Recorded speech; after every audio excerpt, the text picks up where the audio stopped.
Antes que te formase en el vientre te conocí, y antes que nacieses te santifiqué, te di por profeta a las naciones. No temas delante de ellos, porque contigo estoy para librarte, dice el Señor.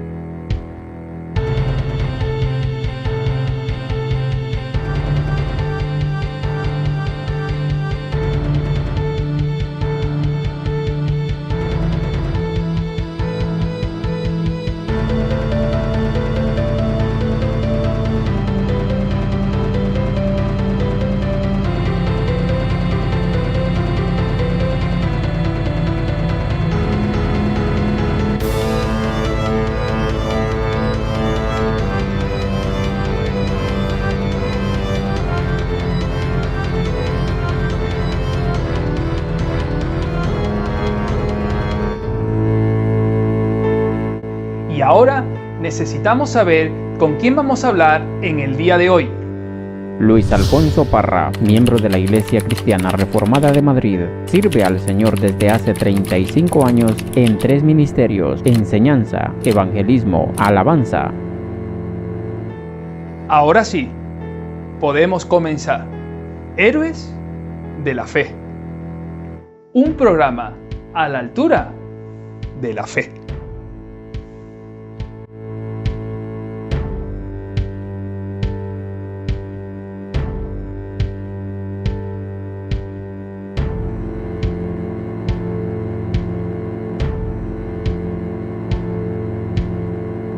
Hoy hablamos de Nehemías, cuyo nombre lo lleva el libro que hoy vamos a hablar. Lo encontramos en los capítulos del 1 al 13.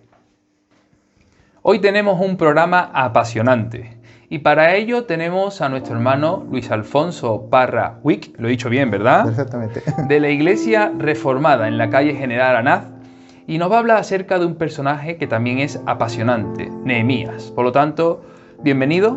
Muchas gracias por la invitación. Y queremos, Luis, pues que te sientas en casa y que, como estás en casa, nos cuentes a todos los que están en casa quién es Nehemías. Nehemías. Nehemías es un personaje precioso de las Escrituras. No solamente da nombre a un libro de la Biblia, sino que también es una persona muy rica en contenido. La historia de Nehemías es un relato apasionante y precioso. Su nombre viene del hebreo y quiere decir Dios ha consolado. Ha consolado. Y Nehemías, bueno, dicen algunos historiadores que puede ser hasta descendiente del rey David. Fue un exiliado del reino de Judá, que fue llevado cautivo. Sus parientes fueron llevados a Babilonia, y resulta que tras muchos años de exilio el pueblo de Israel pues regresa, y ahí es donde metemos la historia de Nehemías.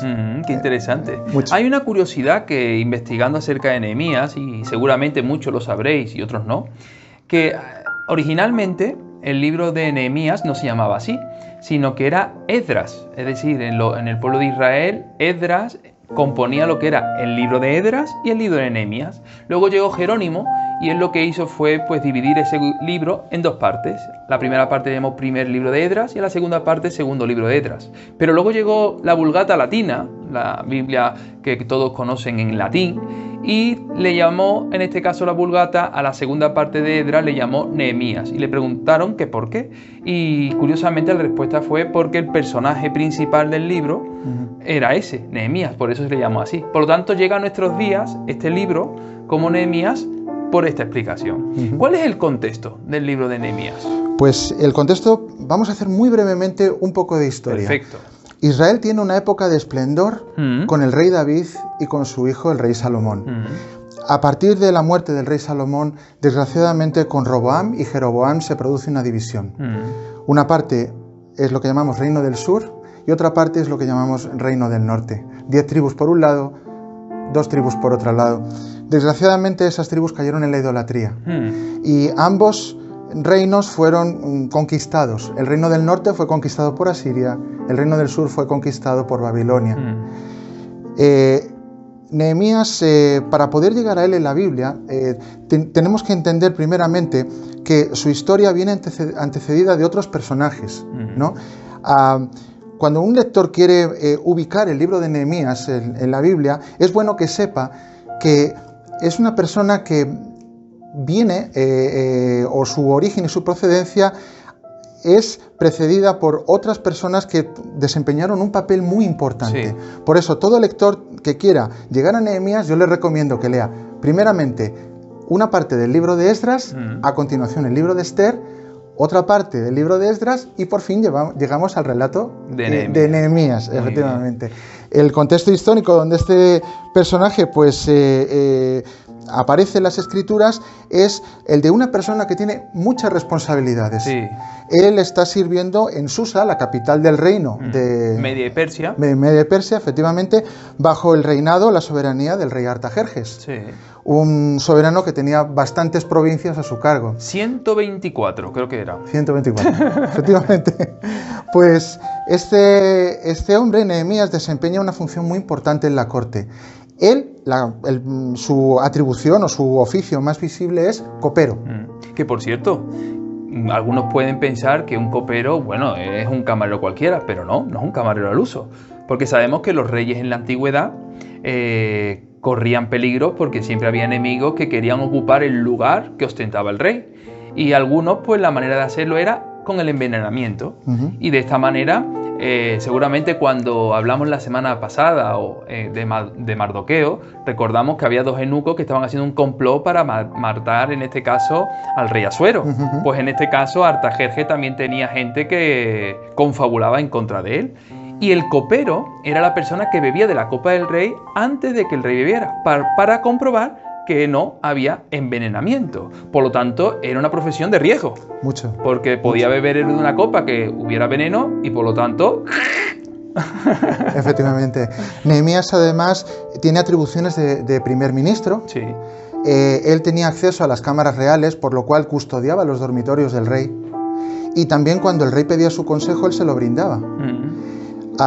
Nuestra historia comienza en un momento en el cual él está sirviendo en la corte y recibe una visita que le trae muy malas noticias. En esta visita su hermano, en la carne, su hermano carnal Anani y otros vienen y le traen noticias sobre Jerusalén.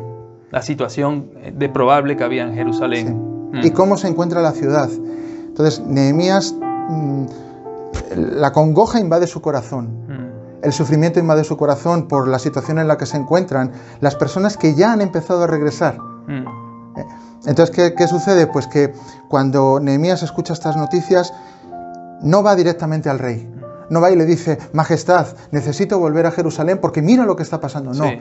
Él, en su atribución, en su cargo, decide guardar silencio y retirarse a su cámara para orar. Y mantiene 4 meses orando, pidiéndole a Dios consejo y dirección para saber cómo podía solventarse esa situación en Jerusalén. Sí, es precioso esto.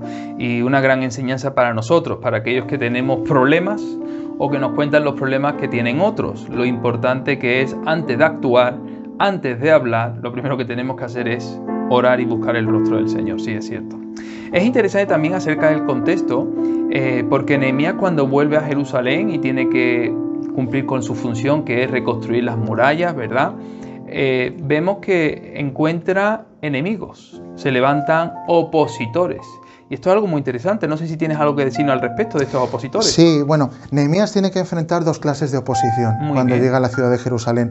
El primer enemigo es el enemigo interno. Las personas se encuentran en un estado de desánimo grandísimo. Han sufrido mucho. Algunas personas, desgraciadamente, han tenido que pedir préstamos y son víctimas de usureros. ¿Y qué sucede? Pues que estas personas solamente miran los escombros de la ciudad.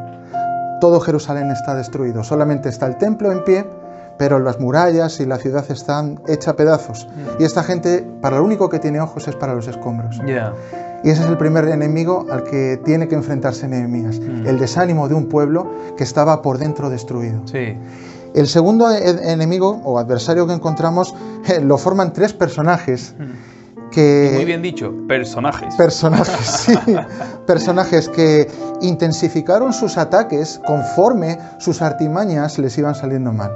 Son Sanbalat, el horonita, Tobías, el amonita, y Gesem, el árabe. Estos 3 se las intentan componer para no solamente detener la obra de reconstrucción de los muros, sino para asesinar al propio Nehemías. Sí. sacarle fuera de la obra para asesinarle.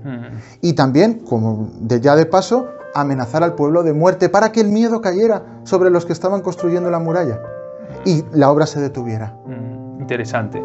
Para cerrar el contexto en el que estamos hablando del libro de Nehemías, Luis nos ha hablado acerca de un primer grupo que tuvo que volvió con Zorobabel, y ellos fueron los que empezaron a reconstruir el templo, que por cierto, por medio de estos enemigos, Zorobabel paralizó las obras por unos meses porque se dejaron amedrentar por las críticas y aquellos que se levantaron en contra de ellos. Luego el segundo grupo volvió con Nehemías, en el cual nos encontramos hablando en este programa. Y un tercer grupo volvió con Esdras, que fue un escriba que lo que estableció fue el servicio religioso que durante tantos años había sido olvidado entre el pueblo, hasta el punto de que hablar hebreo ya era hasta algo que poco a poco se estaba convirtiendo en una lengua muerta, porque no entendían ni los propios israelitas, ni los propios judíos. Pero vamos a hablar de los requisitos. ¿Qué requisitos tenía este copero? En primer lugar, era un hombre de Estado y sabía organizar. Era un hombre preparado no solamente para llevar a cabo una obra, sino que tenía capacidades personales que... Dotes de administración. Efectivamente, era idóneo para poder llevar a cabo una obra que nadie podía creer que fuera posible de llevar a cabo. Porque levantar los muros en el tiempo en el que se levantaron prácticamente... Claro. Es un tiempo récord, vaya. Hombre, 52 días, ¿verdad? 52 días. Es decir, que cualquiera que lo dice... yo en 52 días no he hecho ninguna de las obras de los cambios locales que hemos tenido, y hemos tenido unos cuantos. Nehemías además era un hombre fiel a Dios en una corte pagana. Eso es muy importante. Él se mantuvo fiel a Dios, aunque todos los que estaban a su alrededor servían a otros dioses. Y tenemos un paralelismo también en Daniel. Sí. A Daniel le pasó 3/4 de lo mismo. Nehemías, además de ser un hombre fiel a Dios, era también un hombre fiel a su palabra y fiel al rey. Sí. Nunca le abandonó, nunca le traicionó. Es verdad. Y hace falta ese tipo de personas para llevar a cabo una obra como la que él llevó. Y con todo lo que nos has dicho, podríamos destacar también algo que es muy importante. Fue sensible. Fue sensible porque cuando le informaron lo que estaba aconteciendo en Jerusalén, él lloraba. Sí. Por lo tanto, era una persona que se preocupaba por su pueblo. Nos preocupamos nosotros por los nuestros, oramos por los nuestros, somos capaces de encerrarnos en nuestra cámara y buscar el rostro del Señor a favor de aquellos que están pasando una dificultad. Serían preguntas lícitas en este programa. Vamos a hablar acerca de los defectos o limitaciones, porque yo sé que tú defectos tienes pocos, pero Nehemías, ¿cómo iba de defectos Nehemías o de limitaciones? ¿Qué nos puedes decir? Bueno, en primer lugar, aunque tenía un cargo de mucha responsabilidad, Nehemías era una persona que estaba cautiva. Eso ya es una limitación en sí. Era un esclavo. Mucho. Nehemías manejaba cierta riqueza personal, pero necesitaba pedir recursos para poder regresar a Jerusalén y poder levantar los muros. Y un elemento fundamental en la reparación de los muros, y lo menciona la palabra de Dios, son las puertas. Sí. Hacía falta un tipo de madera.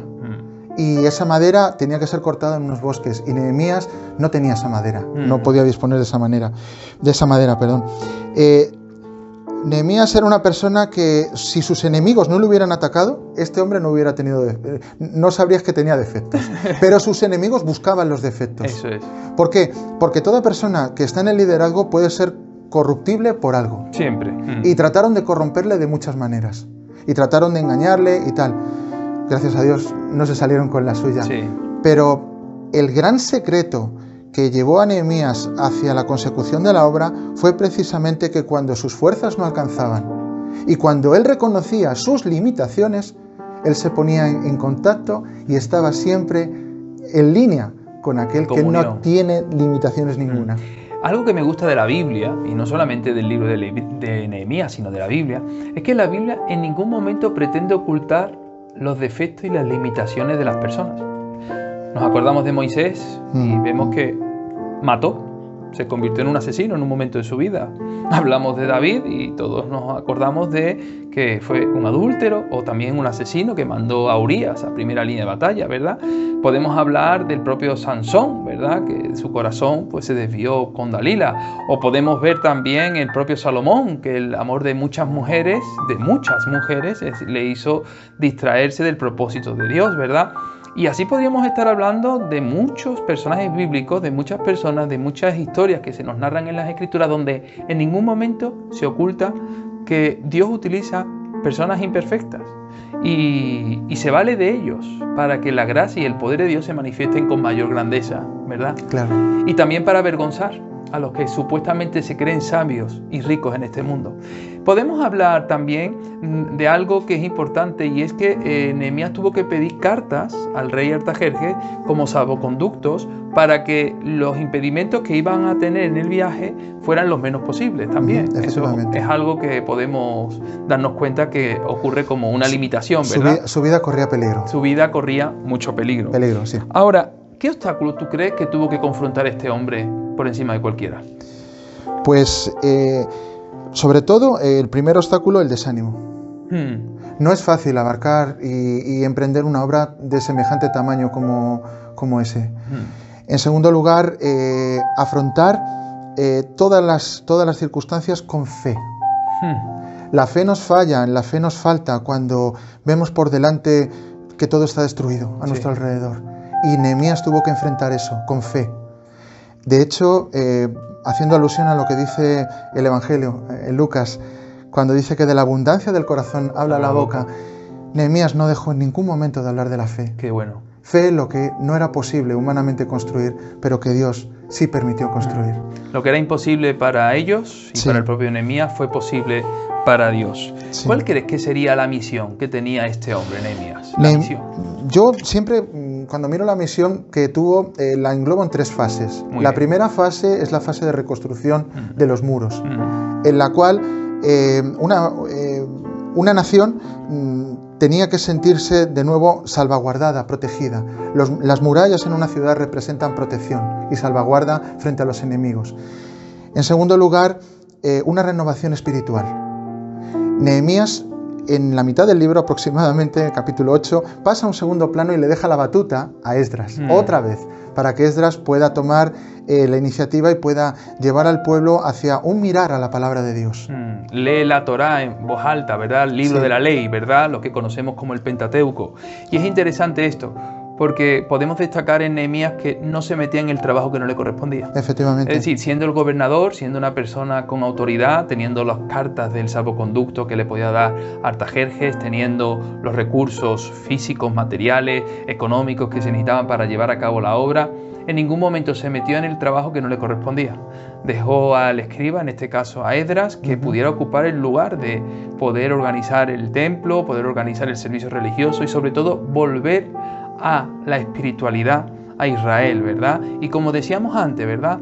A poder que Israel tuviera identidad nuevamente. Identidad, como nación. Había perdido, cuando una nación es conquistada y es llevada fuera de su tierra, es exiliada, pierde su identidad. Sí. Se disgrega, es una diáspora. Y entonces es muy difícil conservar la identidad de nación cuando tu lengua, cuando tu moneda, cuando tu bandera, de repente desaparecen. Sí. Y tú tienes que someterte bajo otras leyes, bajo otras normas, ¿no? Sí. Por eso Nehemías, la labor que hizo no solamente fue la de reconstruir unas murallas y después darles una identidad mediante la palabra de Dios, sino que él quería que esa obra que se realizó permaneciera en el tiempo. Por eso la tercera parte del libro de Nehemías, los capítulos finales de Nehemías, hablan precisamente de cómo él afirmó lo que se había reconstruido, para que no se echara a perder. Muy bien, sí. Y eso es lo mismo que hace el Señor Jesús en nuestras vidas. Y es verdad. En una primera parte, restaura lo que está caído, reconstruye nuestros corazones. En segundo lugar, nos da vida, y es una vida abundante. Y en tercer lugar, reafirma esa vida para que nosotros no volvamos atrás. Eso es. Porque nos hemos arrepentido de la vida que llevábamos. Amén, amén. Hermoso esto que acabas de decir, ¿verdad? ¿Por qué crees que fue él y no otra persona? Pues, en primer lugar, porque él estaba dispuesto a servir al Señor. Eso es muy importante, la disposición. Es que, heme aquí, como dijo Isaías, envíame a mí. Si no hay nadie, no, yo voy. O como le dijo Elías a Samuel, cuando te hable la voz del Señor, dile, heme aquí, aquí estoy, Señor. Sí, heme aquí, o sea, y también era un hombre que era valiente. Era un hombre no solamente que dijo, vamos a ponernos en acción, sino que además vamos a aguantar todos los chaparrones que nos caigan. Y le cayó unos cuantos, ¿eh? Unos cuantos.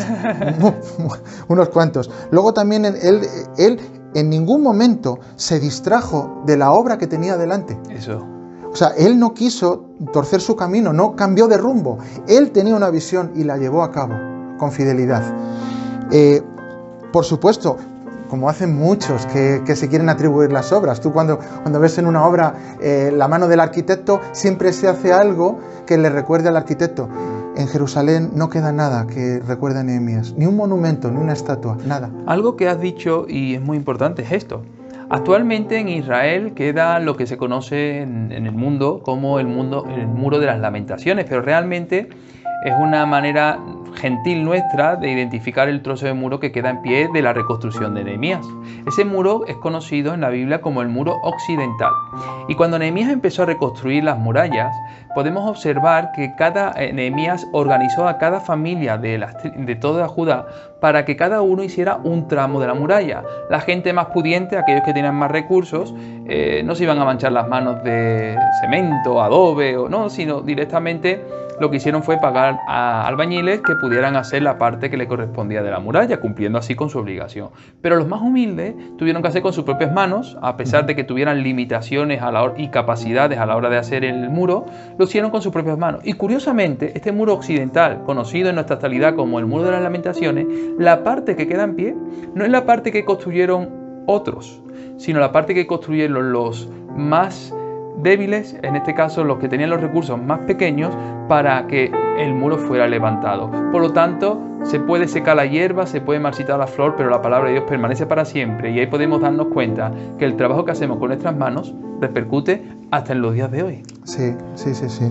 Nehemías buscaba la santidad y el arrepentimiento de su nación. Que sus corazones cambiaran, porque no importa las obras, las reconstrucciones que se hagan en una ciudad, cómo se modernice una ciudad, no importa si tu casa está bien artesonada, da igual, si tu corazón no está dispuesto, aquello no permanece, porque no está fundado sobre la roca. Eso es. Yo quiero animar a todas las personas que están escuchando estas palabras que miren a ver dónde están los cimientos de su vida, porque puedes construir tu vida sobre una mentira, y cuando vengan las tempestades que van a venir, y cuando venga el vendaval, tu vida se va a caer.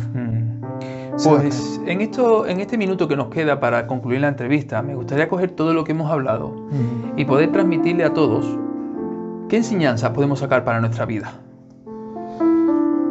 Dios es experto en reconstruir vidas. Amén.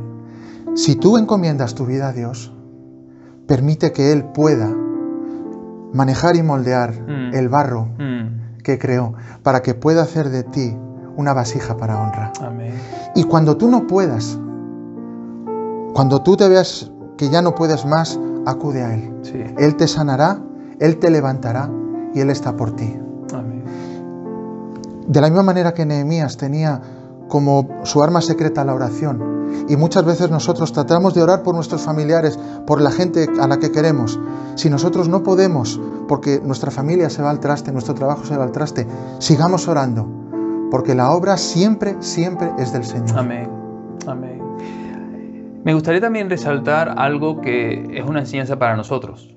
Si Dios se valió de un copero para hacer tan magnífica obra, ¿cómo no se va a valer de un ama de casa, un pintor, un conserje, un taxista, un panadero, un lechero? Dios no mira lo que miran los hombres, Dios mira lo que está aquí dentro, que es nuestro corazón. Y si hay disposición, si hay comunión, hay intimidad con el Señor, Dios va a levantar de ti un Nehemías, Dios va a levantar de ti un Esdras, Dios va a levantar de ti un Moisés, un hombre tardo para hablar.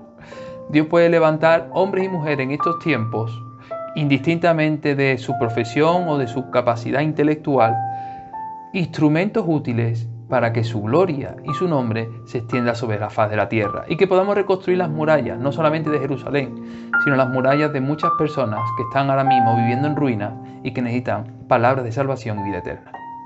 Amén. Pues Luis, ha sido un privilegio estar contigo, espero poder repetir contigo, me ha encantado todo lo que has podido aportar con nosotros, y saluda por favor a Marta de nuestra parte, dale un beso, y también a tu hijo Samuel y a la iglesia, al pastor José de Segovia. Que el Señor os bendiga mucho y espero verte en otros programas. Dame un codito.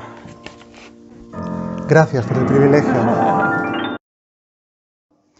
Nehemías significa el Señor consuela o el Señor conforta. Y eso mismo fue lo que Dios hizo con él cuando le dieron noticias de cómo se encontraba la ciudad de Jerusalén. Las murallas estaban derribadas, las puertas estaban quemadas. Pero no solamente el Señor lo confortó, como su propio nombre indica, sino que Dios lo levantó para que pudiera ser consuelo y confort para aquellos que estaban volviendo a la ciudad santa. El Señor se valió de un rey impío, un rey pagano como es Artajerjes, para que fuera el salvoconducto que Dios iba a utilizar para que Nehemías cumpliera con su propósito. Nehemías, no nos podemos olvidar de que fue un copero, un sirviente, un esclavo, pero un hombre que el Señor utilizó para cumplir con su propósito. Del mismo modo, tú y yo somos personas sencillas, corrientes, con profesiones normales, pero Dios puede hacer grandes cosas. Él puede hacer de ti un Nehemías, alguien que conforta, que consuela la vida de los que están en ruinas. Nehemías.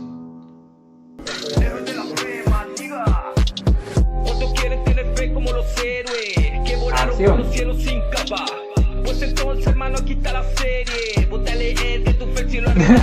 Así, con dientes. Hoy hablamos de Nehemías. Lo encontramos en el nombre de su libro. No, en el nombre de su libro, no, en el libro de su nombre. Sabiduría, sea de noche, sea de día, su palabra poesía. Tu vida puso al guía para cumplir la profecía. Jesucristo, el Mesías.